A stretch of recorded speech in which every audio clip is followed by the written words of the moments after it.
Ce soir est un soir particulier, c'est le jeudi saint, le soir de Pâques, le soir du dernier repas, le soir de la Cène. Autant que cela est possible, ce temps de lecture de la Bible, ce temps de prière et de mémoire nous rassemble.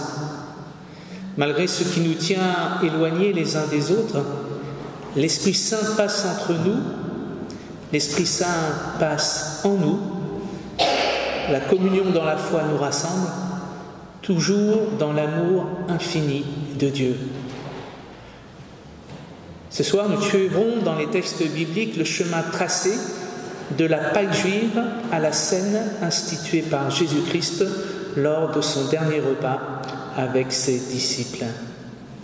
Et pour entrer dans ce temps de prière, nous nous levons pour chanter le premier chant « Ô comprends mon âme ».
Recueillons-nous, mettons-nous à l'écoute avec le texte de l'évangile de Marc au chapitre 14, les versets 12 à 16.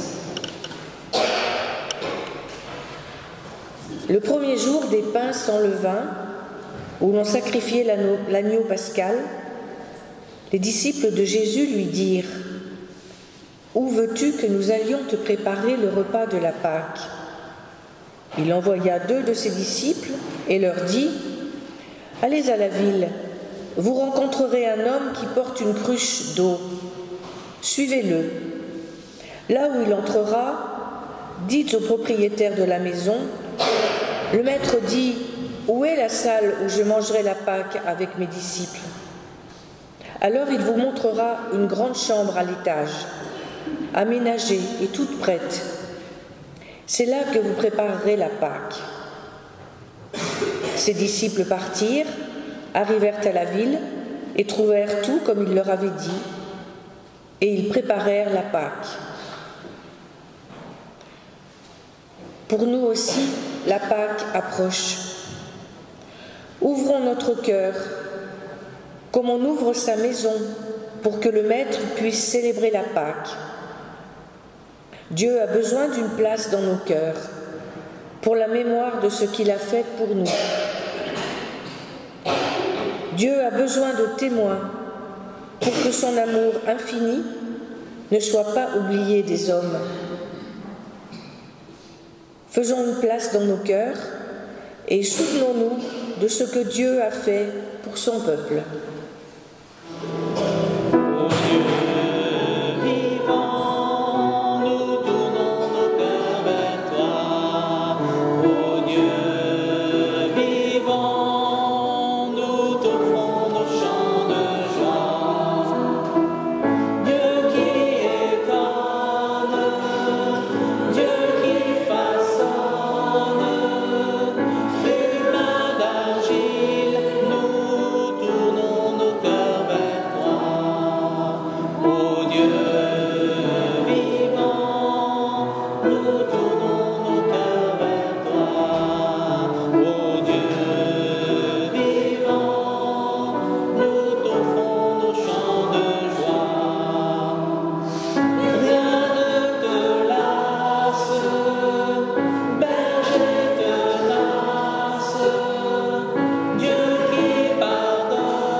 Ce soir, comme Jésus l'a fait avant sa mort avec ses disciples, nous écoutons la loi de Dieu dans le livre du Deutéronome, au chapitre 6 et les versets 4 à 9. « Écoute, Israël, l'Éternel notre Dieu est le seul éternel. Tu aimeras l'Éternel ton Dieu de tout ton cœur, de toute ton âme et de toute ta force. Et ces commandements que je te donne aujourd'hui seront dans ton cœur. Tu les inculqueras à tes enfants et tu en parleras quand tu seras dans ta maison, quand tu iras en voyage, quand tu te coucheras et quand tu te lèveras. Tu les liras comme un signe sur tes mains et ils seront comme des frontons entre tes yeux. Tu les écriras sur les poteaux de ta maison et sur tes portes. Lorsque ton fils te demandera un jour que signifient ces préceptes, ces lois et ces ordonnances que l'Éternel notre Dieu vous a prescrits, tu diras à ton fils: nous étions esclaves de Pharaon en Égypte, et l'Éternel nous a fait sortir de l'Égypte par sa main puissante. L'Éternel a opéré sous nos yeux des miracles et des prodiges, grands et désastreux contre l'Égypte, contre Pharaon et contre toute sa maison. Et il nous a fait sortir de là pour nous amener dans le pays qu'il avait juré à nos pères de nous donner. L'Éternel nous a commandé de mettre en pratique toutes ces lois et de craindre l'Éternel notre Dieu afin que nous fussions toujours heureux et qu'il nous conservât. Nous aurons la justice en partage si nous mettons soigneusement en pratique tous ces commandements devant l'Éternel notre Dieu, comme il nous l'a ordonné. Amen. En restant assis, nous allons chanter ce chant « Si mon peuple s'humilie ». On va le chanter 3 fois au cours de la célébration. On le chante vraiment comme une prière, tout en douceur. « Si mon peuple s'humilie ».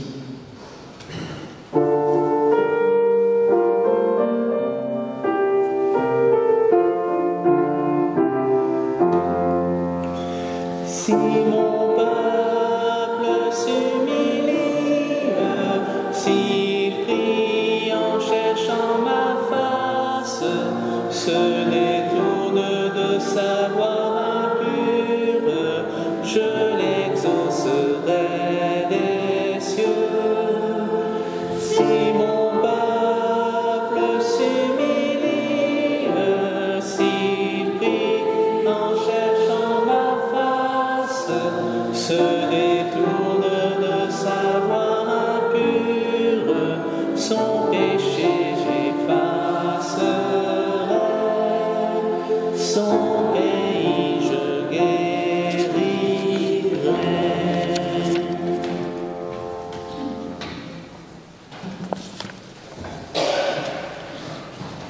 Et voici comment le livre de l'Exode institue la Pâque pour le peuple d'Israël.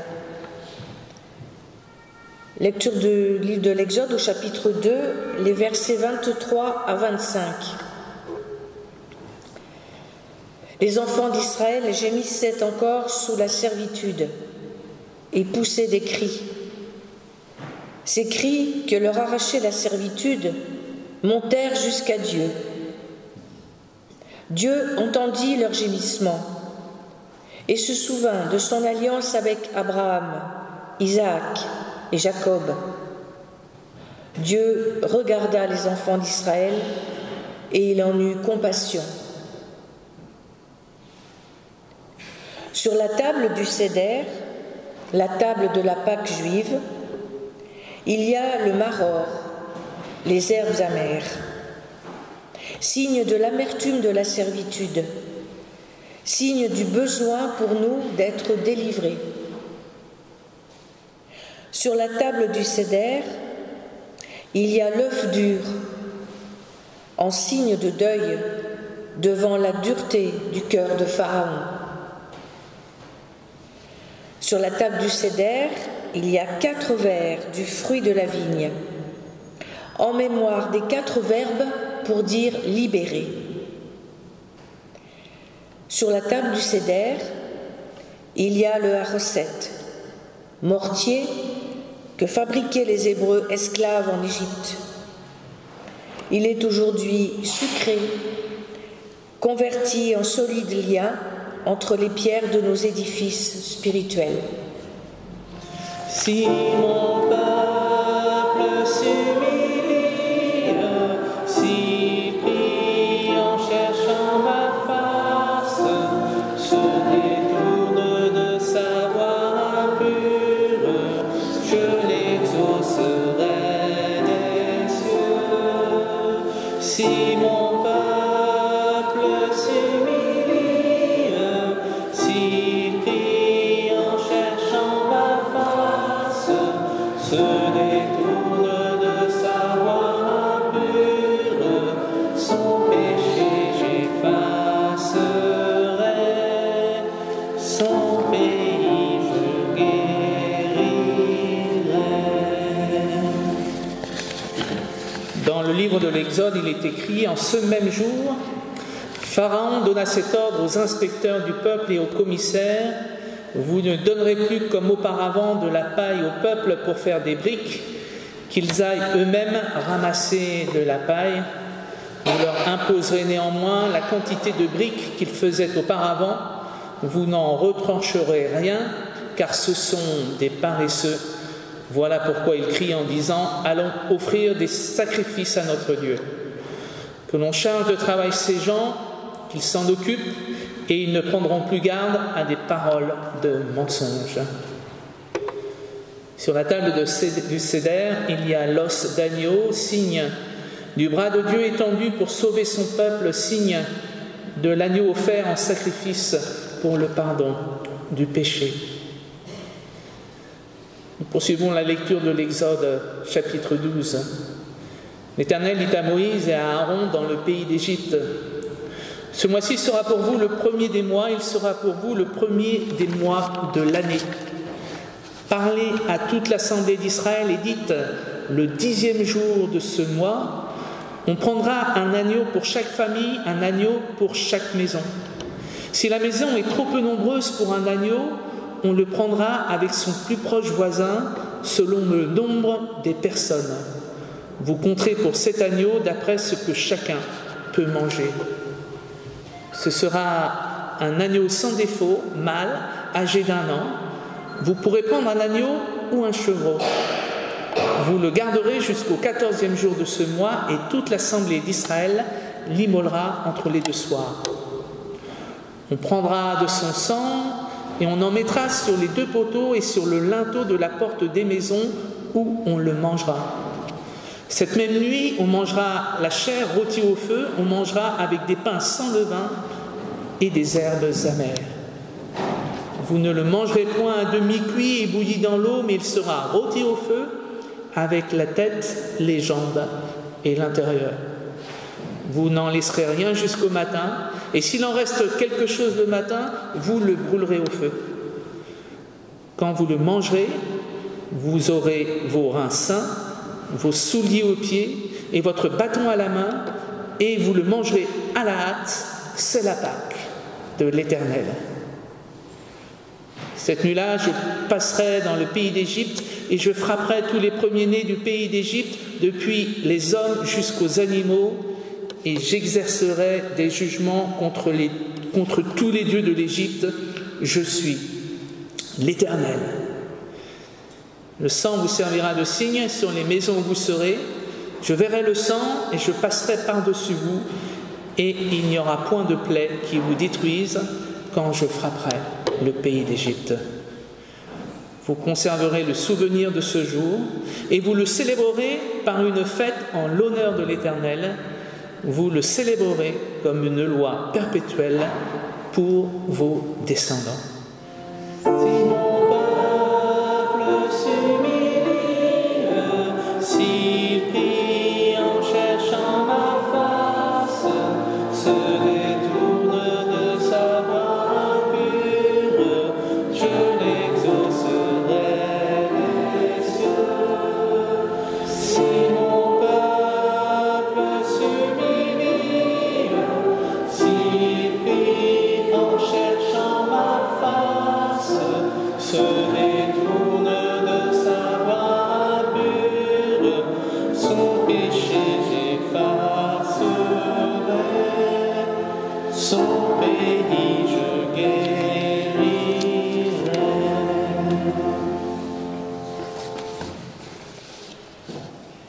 Sur la table du Seder, il y a la matzah, le pain sans levain, signe de la précipitation de la fuite du peuple de Dieu, signe de l'obéissance du peuple qui entend le signal du départ et s'en va vers le salut, sans attendre que son pain soit levé, car il est écrit: le peuple emporta sa pâte avant qu'elle fût levée. Ils enveloppèrent les pétrins dans leurs vêtements et les mirent sur leurs épaules.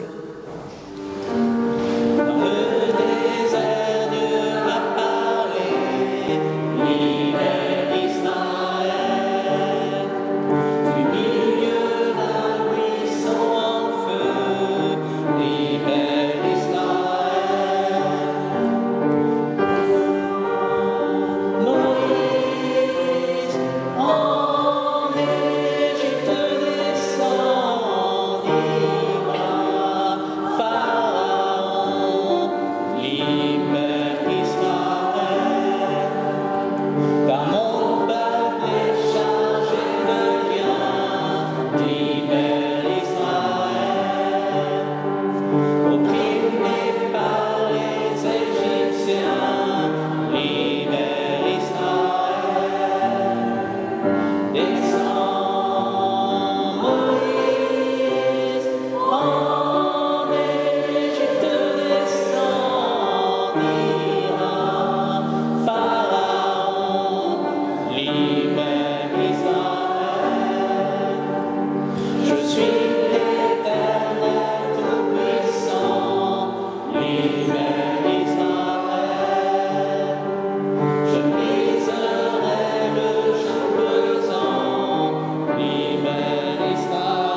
Il faut que le Fils de l'homme soit livré entre les mains des pécheurs, qu'il soit crucifié et qu'il ressuscite le troisième jour.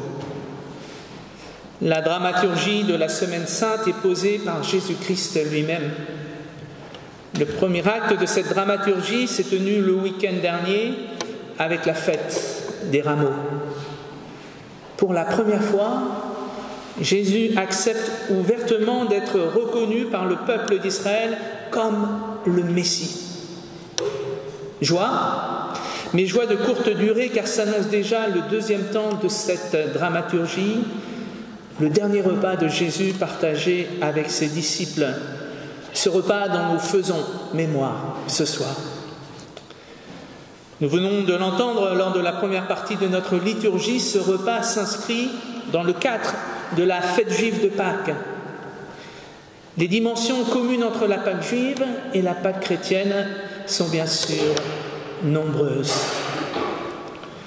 Dans les deux Pâques, il est question de souffrance, celle du peuple hébreu soumis à la domination égyptienne, celle de Jésus-Christ abandonné, trahi, meurtri dans sa chair et dans son esprit. Père, pourquoi m'as-tu abandonné ?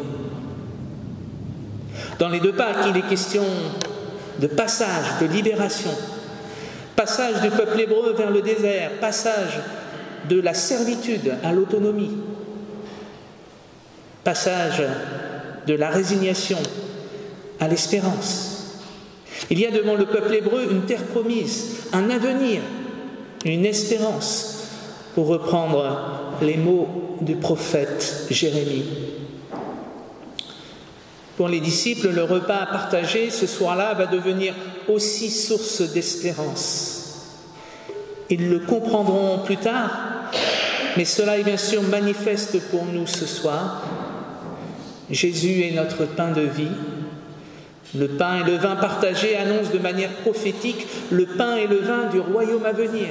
Il y a aussi pour nous un avenir et une espérance, même si nos vies traversent des temps de désert. Dans les deux Pâques, il est question de mémoire. Les parents doivent transmettre à leurs enfants le récit de la sortie d'Égypte, la revivre symboliquement pour que ce récit ne sombre pas dans l'oubli du temps. Jésus exhorte aussi ses disciples à faire mémoire de sa vie donnée, de ses paroles, de ses gestes, de ses actes. Ils doivent encore aujourd'hui, bien sûr, inspirer nos vies. Dans les deux Pâques, enfin, il est question de sang versé, d'agneau immolé.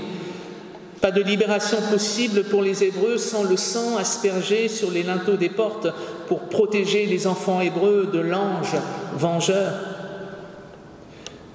Pas de vie en abondance possible pour nous aujourd'hui sans le don de sa vie par Jésus-Christ.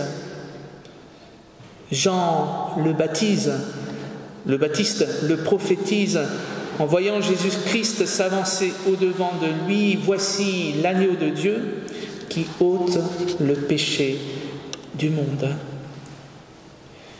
Une dimension est seulement présente dans la Pâque chrétienne, celle de la trahison de Jésus par Judas. On discute encore aujourd'hui des motivations de ce dernier, mais les mots de l'évangéliste Jean sont durs. Dès que Judas eut pris le morceau de pain, Satan entra en lui et Jésus lui dit « Ce que tu fais, fais-le rapidement ». Cette trahison aggrave bien sûr la dimension dramatique de la soirée. Il faut que le Fils de l'homme soit livré entre les mains des pécheurs, qu'il soit crucifié et qu'il ressuscite le troisième jour. Pour nous aider à comprendre ces paroles et à en faire mémoire, Jésus nous invite à célébrer sa scène. Vous l'avez entendu au cours de ce repas, il est question de souffrance, de passage, d'espérance, de mémoire, de partage, de sang versé, de trahison, d'espérance, de royaume à venir. et sans doute de bien d'autres choses encore. Ce soir, nous avons la grâce d'accomplir ensemble la volonté de Jésus-Christ. Faites ceci en mémoire de moi. Ce soir, nous avons la grâce de pouvoir partager ensemble, sœurs et frères de foi, le repas auquel il nous invite lui-même. Il est le pain de vie. Jésus est notre pain de vie. Amen.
Nous prions.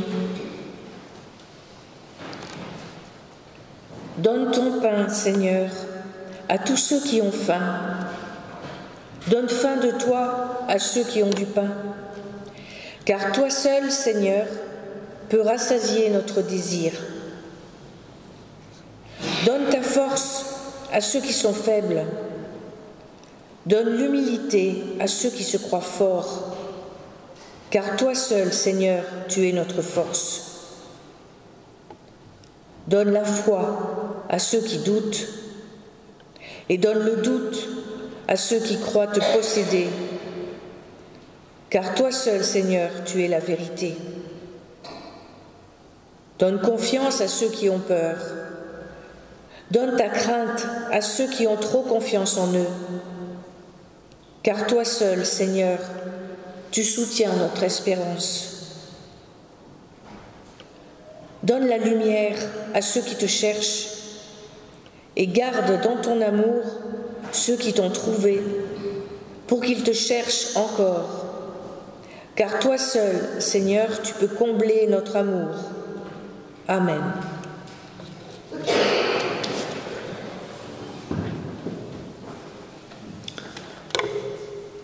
Seigneur, merci pour tous les dons que tu nous accordes. Pardon quelquefois d'oublier de te remercier pour ces dons si nombreux. Et le premier de ces dons que nous oublions quelquefois tellement il nous semble naturel, c'est la présence de frères et de sœurs de foi à nos côtés qui nous confortent, qui nous édifient, qui nous permettent d'espérer alors que quelquefois nous traversons des déserts à l'image du peuple hébreu traversant ce désert vers la terre promise. Et Seigneur, fais résonner en nous cette espérance qui a résonné au cœur du peuple, qu'il y a, comme l'a prophétisé Jérémie, pour chacune et chacun d'entre nous, un avenir et une espérance. Et qu'il y a aussi, en tant qu'Église rassemblée ce soir, ton Église universelle, qui a pour cette dernière aussi un avenir et une espérance. Seigneur, donne-nous la grâce de pouvoir témoigner de cet avenir et de cette espérance dont notre société a tant besoin, dont nos enfants, nos petits-enfants ont aussi tant besoin. Seigneur, voici un peu de nos richesses que nous te remettons dans le cadre de cette offrande. Mais voici aussi ce soir l'offrande de nos vies. Merci parce que le pain et le vin que nous allons partager ce soir, que nous allons échanger, que nous recevons de toi, nourrit chacune de nos vies. Amen. Nous entrons dans la liturgie de Sainte Seine. Béni sois-tu pour ce monde, Seigneur, que tu as fait si beau et que tu gardes à travers ses douleurs dans la promesse qu'il devienne ton royaume. Béni sois-tu pour Jésus-Christ, ton Fils, qui est né de notre chair, qui a partagé notre vie, transformé notre mort et nous fait partager sa vie. Béni sois-tu, Seigneur, pour la vie que tu nous donnes à vivre les uns avec les autres et tous ensemble avec toi. Béni sois-tu, Seigneur, pour ce pain et ce vin, annonce et promesses et joie d'être un jour auprès de toi pour ce repas où nous sommes unis dans ton amour. Béni sois-tu, Seigneur. Amen. La veille de sa mort au cours du repas, le Seigneur prit du pain, il le partagea. Prenez et mangez, dit-il à ses amis, je donne ma vie. Jésus nous a tant aimés d'un si grand amour. Aimons-nous les uns les autres comme il nous a aimés.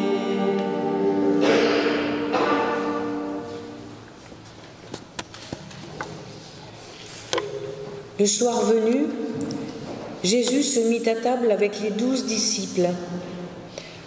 Pendant le repas, il prit du pain et, après avoir rendu grâce, il le rompit et le leur donna en disant : « Prenez, mangez, ceci est mon corps. » Ayant aussi pris la coupe et rendu grâce, il la leur donna en disant : « Buvez-en tous, car ceci est mon sang, le sang de l'alliance qui est répandu pour beaucoup, pour la rémission des péchés.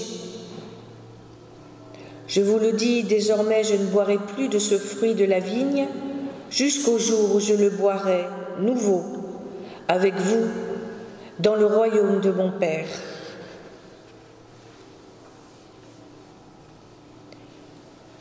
Béni sois-tu pour ce monde que tu as fait si beau et que tu gardes à travers ses douleurs dans la promesse qu'il devienne ton royaume. Béni sois-tu pour Jésus-Christ, ton Fils, qui est né de notre chair, qui a partagé notre vie, transformé notre mort et nous fait partager sa vie. Béni sois-tu pour la vie que tu nous donnes, à vivre les uns avec les autres, et tous ensemble avec toi. Béni sois-tu pour ce pain et ce vin, annonce et promesse et joie d'être un jour auprès de toi, pour ce repas où nous sommes unis dans ton amour. Nous disons maintenant : Notre Père, qui es aux cieux, que ton nom soit sanctifié, que ton règne vienne, que ta volonté soit faite sur la terre comme au ciel.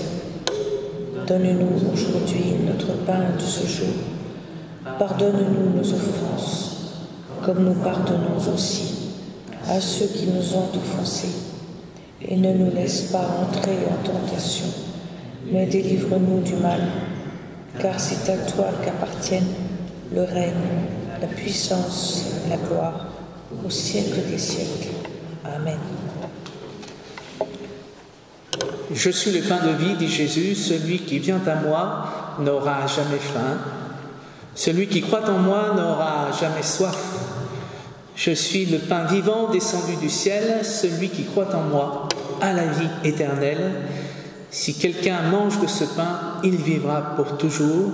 Le Seigneur nous invite à prendre le pain de sa parole. Venez, dit-il, car tout est prêt, nous faisons un cercle autour de cette table. Le pain que nous rompons est communion au corps de notre Seigneur Jésus-Christ, livré pour nous.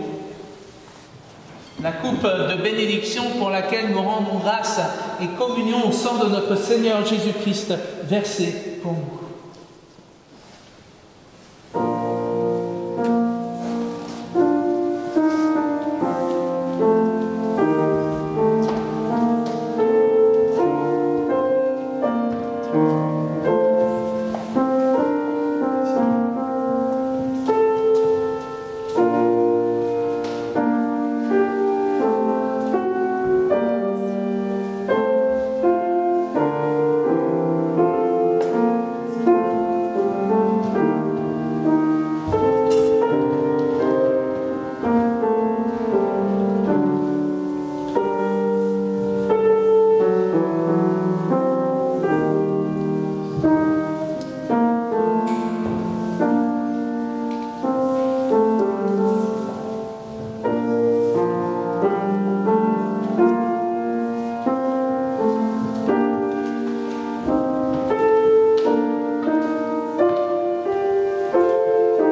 C'est sur ce repas que se termine notre célébration ce soir. Veuillez recevoir de la part de Dieu ces paroles de bénédiction et d'envoi. Frères et sœurs, marchez dans l'amour, à l'exemple du Christ, qui nous a aimés et qui s'est livré lui-même à Dieu en offrant pour nous, et que le Seigneur de la paix vous donne lui-même sa paix en tout temps et de toute manière. Le Seigneur est avec vous tous les jours jusqu'à la fin du monde. Allez en paix. Amen.